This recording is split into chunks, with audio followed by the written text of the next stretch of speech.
Hello, my darling souls. I am Kath Telford. Did you know you can rewrite your story? It's true. I've done it 100 times. Throughout this journey, I will share stories with you where I have dealt with trauma, loss, and insurmountable grief. How I healed myself from mental, physical, and sexual abuse. My battle with an eating disorder, low self-esteem, and chronic depression. I will also share lots of happiness and joy. Along the way, I will have some amazing guests who have inspired me and helped me become the woman I am today, all of whom have transformed their own lives.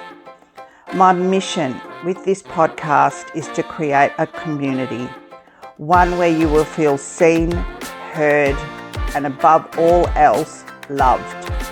You are invited to reach out to me with your questions and input on what you would like to hear. With your permission, I will open your hearts and minds to the truth about life. This ride may get bumpy at times, so buckle up and let's go. Hello, my darling souls. I am back again.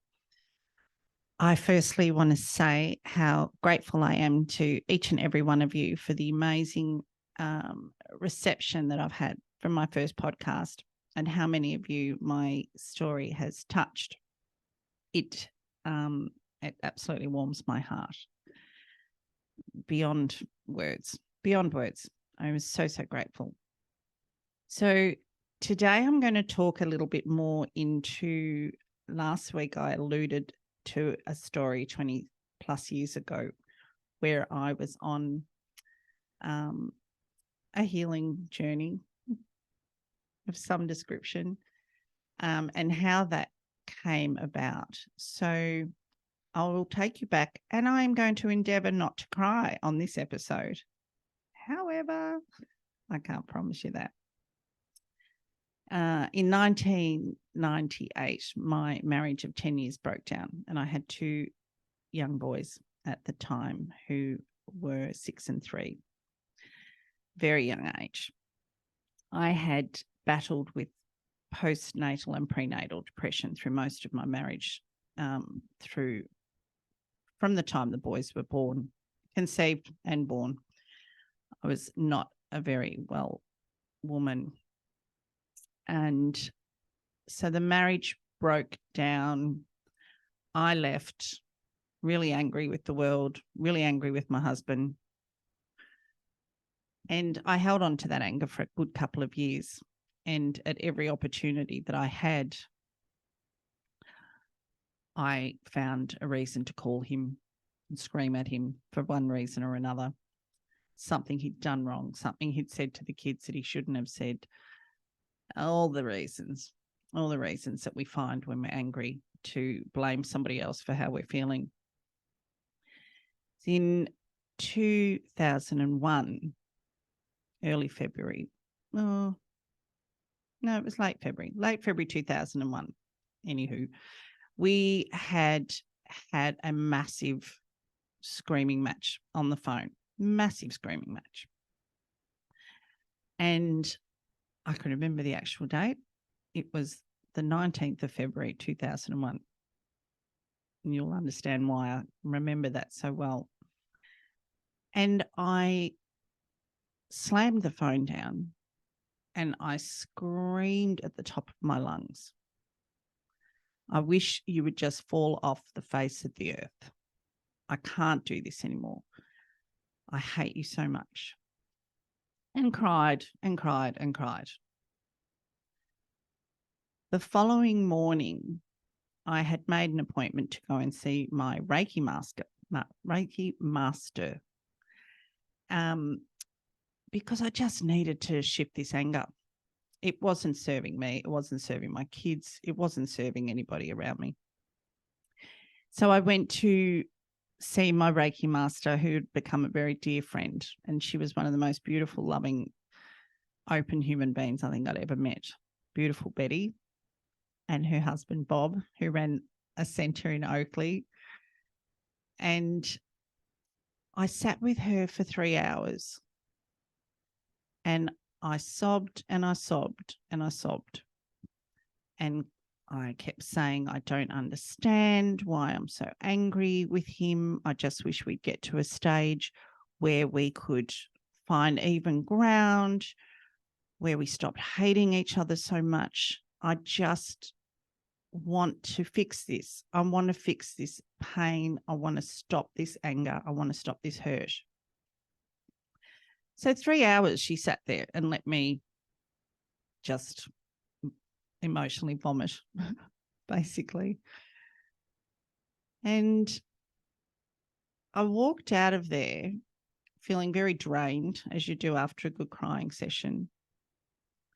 And I walked out of the building and I turned left and walked up the street a bit to a little Chinese place and thought I'll get myself some lunch before I head into the office for the day. When I checked my phone, I noticed there was like 15 missed calls. My first reaction was, for fuck's sake, why can't people just leave me alone for a while I deal with myself? Then I noticed all the calls were from my mum and some from my sister. And I thought, oh shit, something's really terribly wrong. So I called my mum and I said, what's going on? Like, has something happened with one of the kids at school? And she said, Kate, you need to get home. There's been a terrible accident. Owen's been hurt. Owen was my husband, ex-husband at this stage, but my children's father. She said, it's really bad. So I cancelled my Chinese order and I raced outside and I jumped in the car and don't quite remember getting to my mum's. But I remember walking in and everybody was there. And I said, after mum was doing what mothers do, you need to sit down. Do you want a cup of tea? I just went, just tell me what's happened. So Owen had been in a serious accident on the other side of the city. He was working on roadworks, life-threatening injuries, and had been taken to the hospital. And I don't remember what happened in the next moment, but I know that I was on the floor. So despite him being my ex-husband, he was still the children's father, and I still loved him. There was a thing, I didn't leave him because I didn't love him. I left him because I didn't know how to love myself. And I was putting it all on him to fix it. There was so much pain. I still had so much pain from so many things that had happened years before, which will come out eventually through here. But my first thought was, I need to ring his mum, knowing I was probably not going to get the greatest reception because I was the screaming banshee ex-wife that had left her son and blah, blah, all that stuff. So mum was like, oh, Kate, do you want me to do that? And I'm like, mum, just let me do it. I was always somebody that when a crisis happened, I go into calm. I go inwards and I get done what needs to be done. Then I'll fall apart later. Proceeded to make all the relevant phone calls, got my brother to take me to the hospital. There was a lot of stuff that was going on that I won't go into, but there was a lot of things that were going on due to family not being contactable.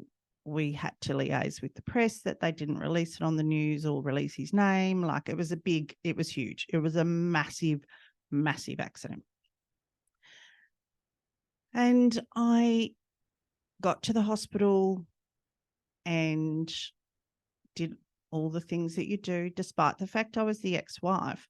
The reason that my mother knew before me was because in the midst of his trauma, the only number he could think of was my mum's phone number.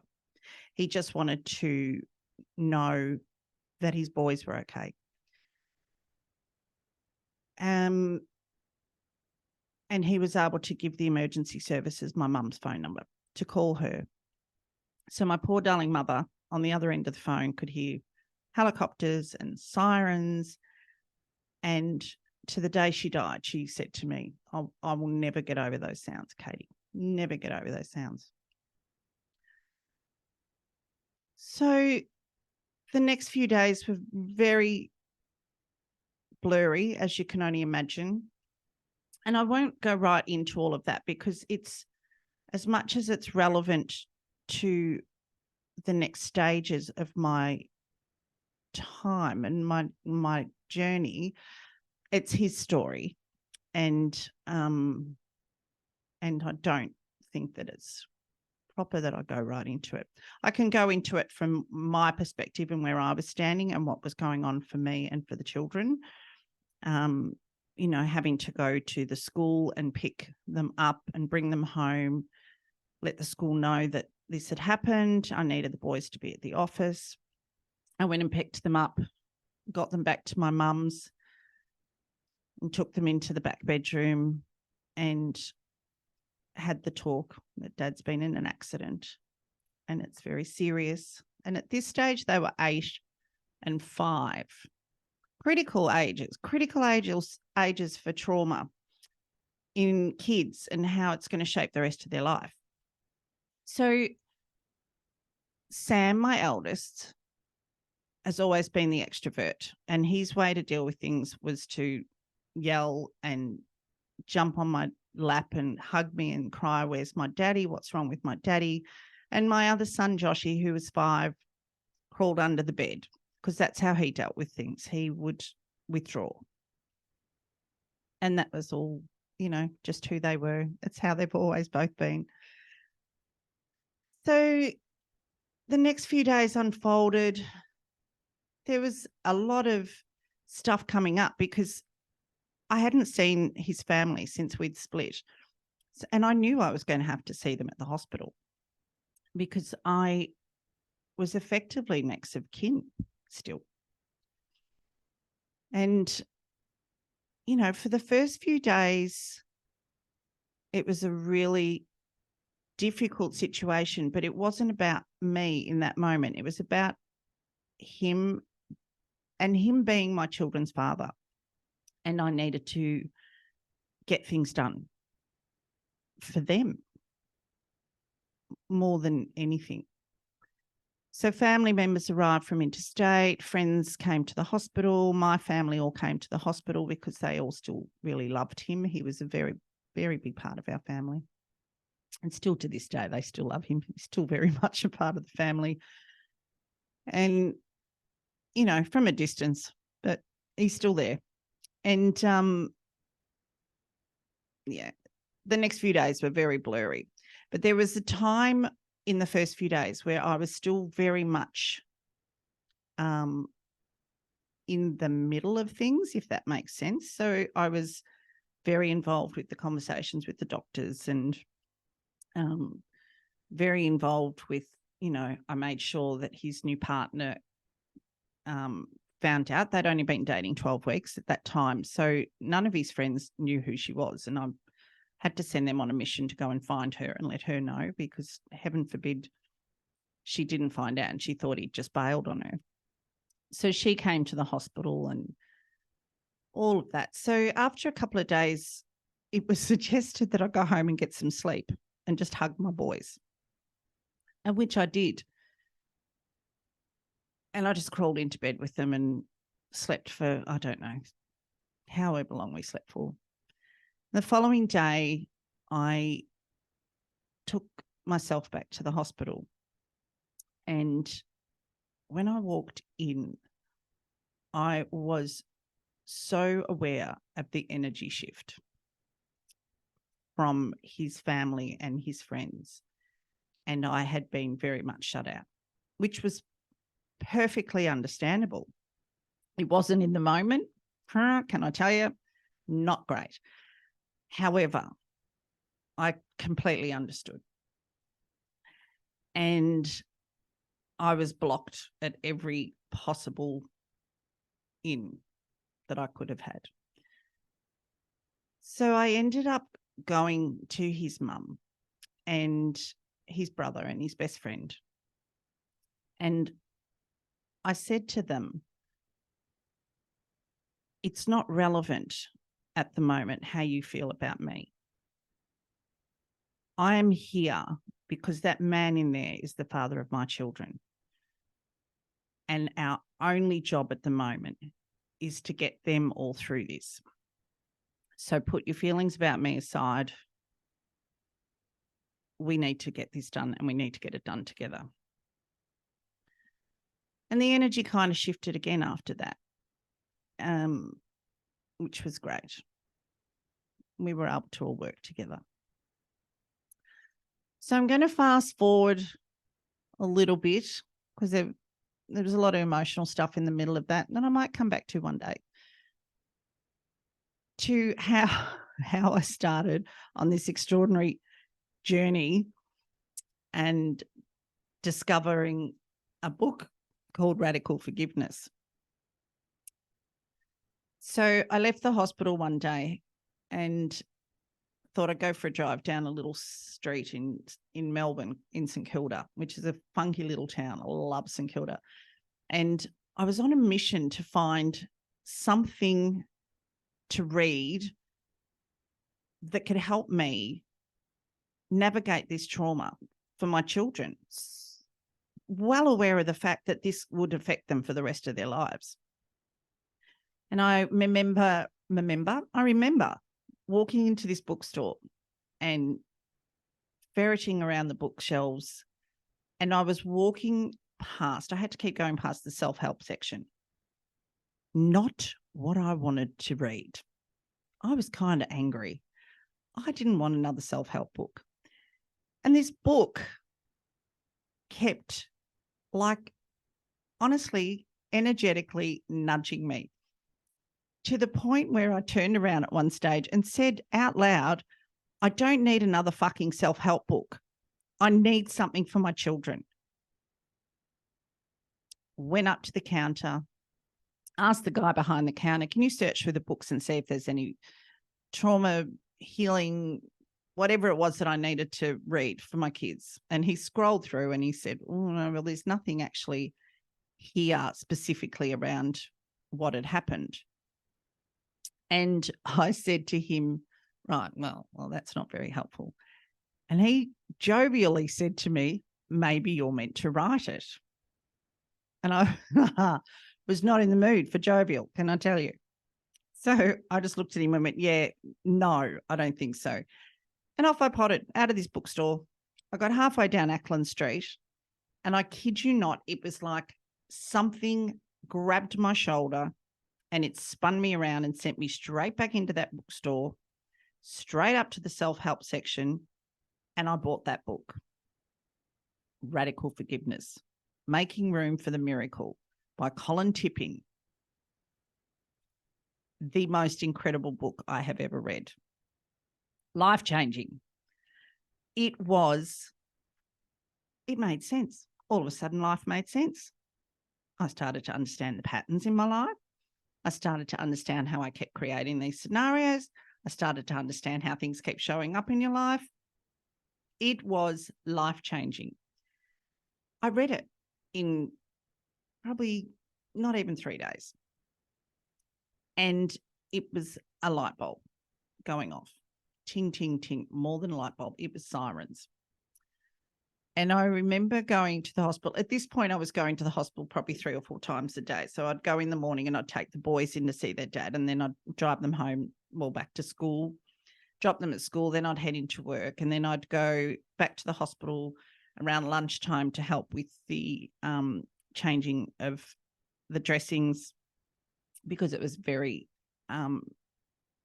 traumatic for him. So his partner and I would quite often go in and help with the changing of the dressings. And then I'd go home and I'd pick the kids up from school and we'd go back to the hospital. And then sometimes we'd go home again and we'd bring dinner back, or we'd just come back. I'd go back after the kids were asleep just to sit.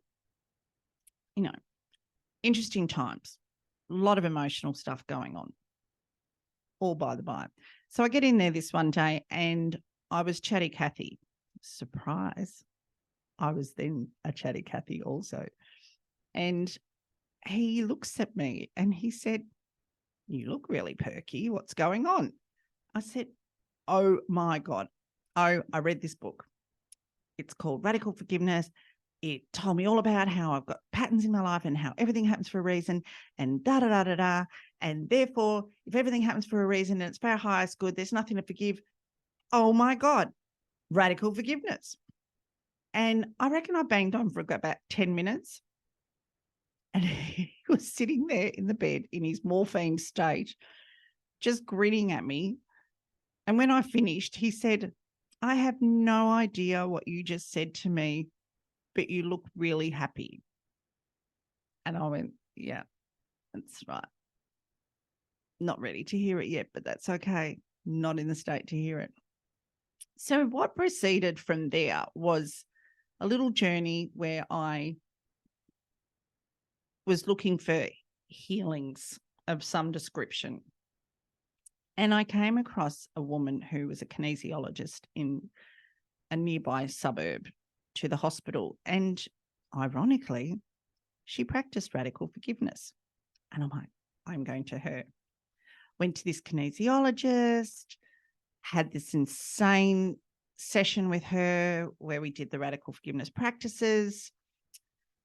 She actually said to me, "How long since you have been touched in a non-sexual way? How long since you've actually let somebody just hold you or touch you that didn't want something back from you?" I couldn't actually recall the last time, except for my kids. I was the giver, always the giver. It was always very difficult for me to receive. So she said, "I'm going to send you to this woman who does Lomi Lomi massage." Amazing. Off at Potter. Best thing. Lomi Lomi massage. And I had the biggest release.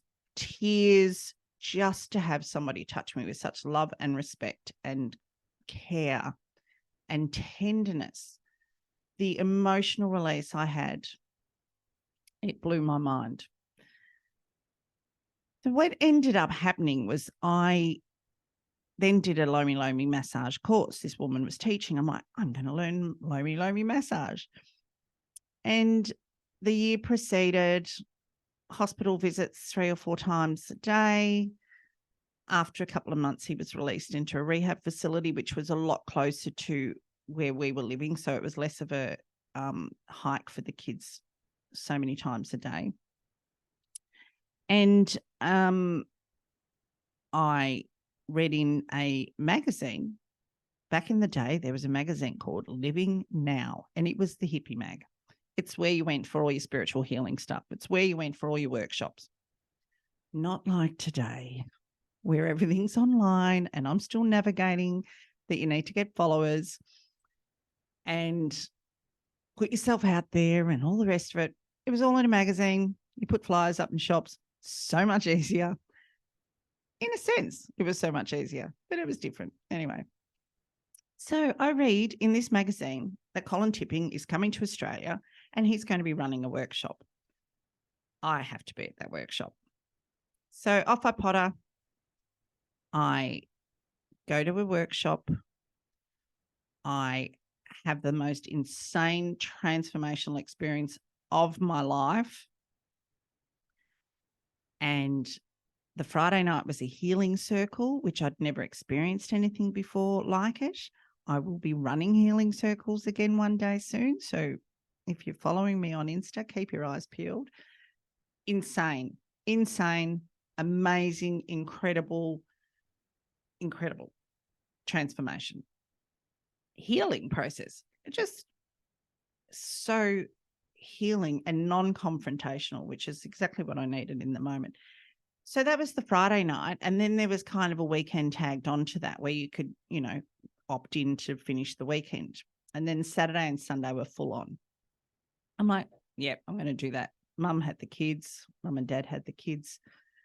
I needed some me time. So I did this weekend intensive. And over the course of the weekend, Colin approaches me and says, I have been watching how you've interacted with people throughout this workshop. And he said, I think you can teach this stuff. Would you be interested in training with me? And I said to him, hey, I'm a single mum.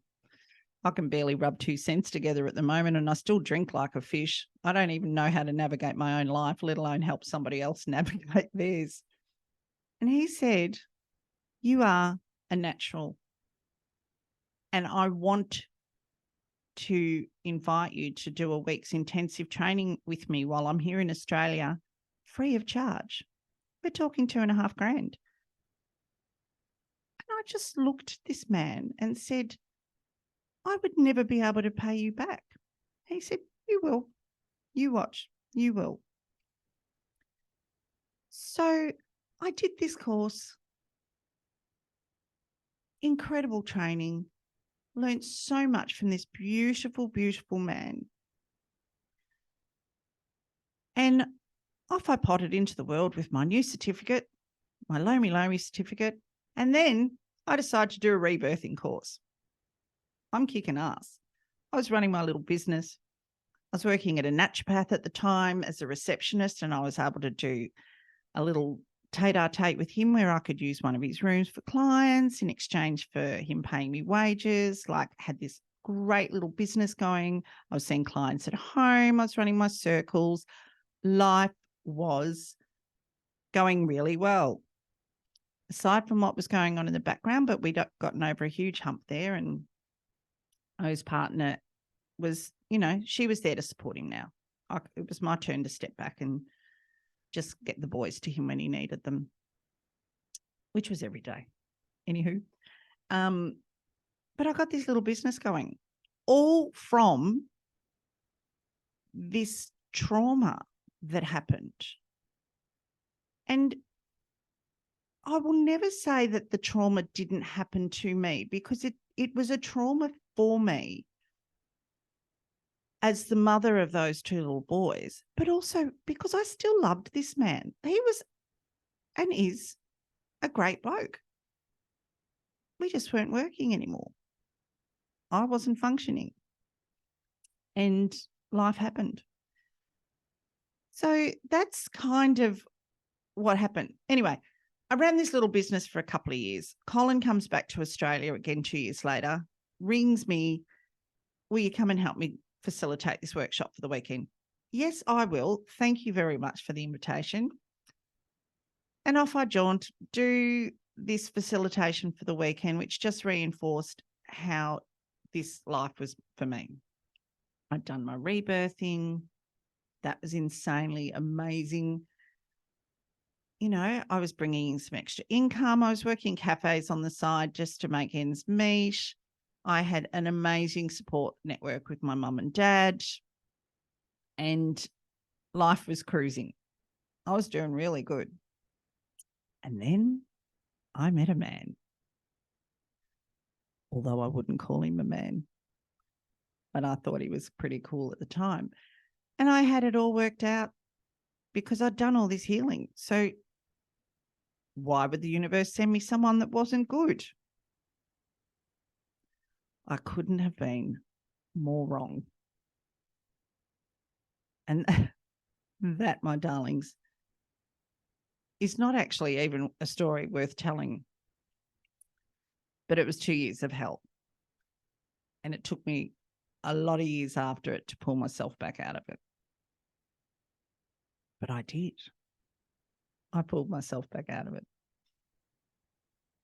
So there's just another chapter of my story and how I got through one of the most challenging periods of my life. Because it's really hard to still love somebody that deeply and then know that it's still over. And it's very challenging when you've got 2 little boys whose behaviour started gradually changing over that time. And I have absolutely no doubt in my heart of hearts that trauma helped contribute to where my oldest son is now, as I spoke about in the first episode. Like, he was 8. He turned 9 7 days after the accident. He spent his 9th birthday standing at the head of his father's bed in ICU while Dad was in a coma, telling his father what he got for his birthday. And I remember organising a birthday party for him, trying to keep things as normal as possible. And some of the family members on Dad's side didn't turn up. And I was angry. I had a lot of anger. And as we walked out of McDonald's, he could tell that I was upset. And he grabbed my hand and he looked up at me and he said, "Mummy, it's okay. I don't matter." I told you I wasn't going to cry again. And that was the story that he carried with himself all through his life. In another episode, I'm going to talk about belief systems and how we carry these stories throughout our life that make us believe that it's real, that things that are happening because we're bad people or because we're unworthy. Yeah. So that was just a side note then. Wasn't going to go into that one, but I felt that I had to bring that one up. So thank you all for listening once again. I'm actually recording today at work in one of the meeting rooms because my house is a madhouse and it's feeding time and I can't work from home when the animals are all being fed. It's too noisy, too many doors being slammed, too much barking. So I'm recording from my offices today and I'm very grateful to my bosses because they're just the most amazing people. So I love you all. I'm so grateful again, always, for the amazing response I've had to my first episode. Over 200 views on YouTube already. Hello. Thank you very much, universe. But yeah, life sucks at times, guys. It sucks. But there's so much joy in it, and it's what we do and how we deal with that that gets us through. And I've always been really blessed that I had a sense from the time I was little that I was being looked after. And I think I've experienced, I think I have experienced a lot. As I say in my intro, I have lived 100 lives in 58 years. And I'm pretty sure I asked for that experience before I came to this earth. A whole other episode talking about woo-woo, soul's missions, all that kind of thing. But I'm pretty sure I asked for that experience. I wanted to experience everything in this life. And it's been damn hard sometimes. So hard. But I've done it. And I got through. And I'm here doing this with you guys. Once again, banging on a microphone, telling you my life story. Little bit exciting, way more exciting than I'd like to imagine. So I love you all. Again, I love you. I am so grateful.